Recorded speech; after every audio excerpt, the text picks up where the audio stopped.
चिया बिना त म बाँच्नै सक्दिनँ। बिहान उठ्दा बित्तिकै चिया, खाना खाइसके पछाडि चिया, दिउँसो चिया, साथीभाइ भेटेपछि चिया।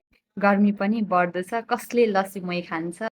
फ्रिजभित्र रहेको चिसो cold drinks, Coca Cola, Fanta, Sprite के छ आफूलाई मनपर्ने, मैले सनन खाने।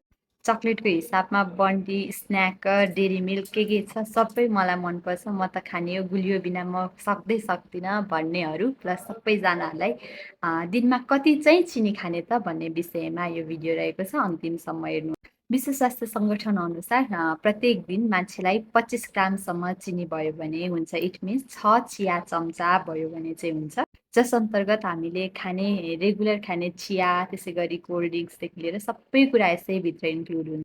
हामीले खाने दुध चिया 1 कप चियामा 2 चम्चा चिनी राख्यौँ भने लगभग त्यसमा 9देखि 10 ग्राम चिनी परेको हुन्छ भने अझ हामीले खाने हो गर्मीमा कोल्ड ड्रिङ्क्स, स्प्राइट, फेन्टाहरूमा 1 लिटरको cold drinks, Coca Cola, Sprite, Fanta, Mountain ड्यूमा लगभग 35देखि 40 चिया चम्चा चिनी रहेको हुन्छ भने हामीले खाने 250 एमएलको ग्लास लगभग 8-9 चम्चा चाहिँ चिनी परेको हुन्छ। त्यसै गरी यो एनर्जी ड्रिङ्क्सहरू भनिन्छ, कोल्ड ड्रिङ्क, एक्सट्रिम ड्रिङ्क 250 को जुन खाइन्छ त्यसमा 8-9 चम्चा चाहिँ चिनी परेको।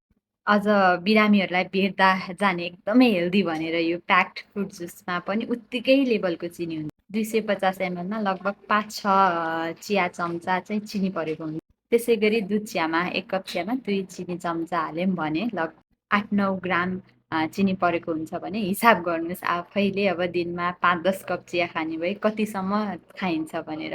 लगभग 25 ग्राम चाहिँ चिनी चाहिनेमा यो कोल्ड ड्रिङ्क्स, एनर्जी ड्रिङ्क्स, त्यसै गरी फ्रुट जुसहरू, हामीले खाने बिस्किट, केक, त्यसै गरी चक्लेट, कुकिजहरूमा चाहिँ कति मात्रा चिनी हुन्छ भनेर।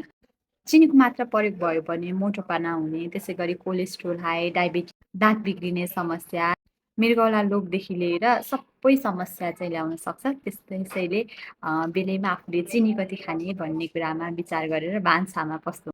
यो बजारमा पाइने packed fruit juice, energy drinks, cold drinks खानुभन्दा घरमै बनाएको लस्सी, मही, दही र यो लेमन वाटर चाहिँ खानु होला।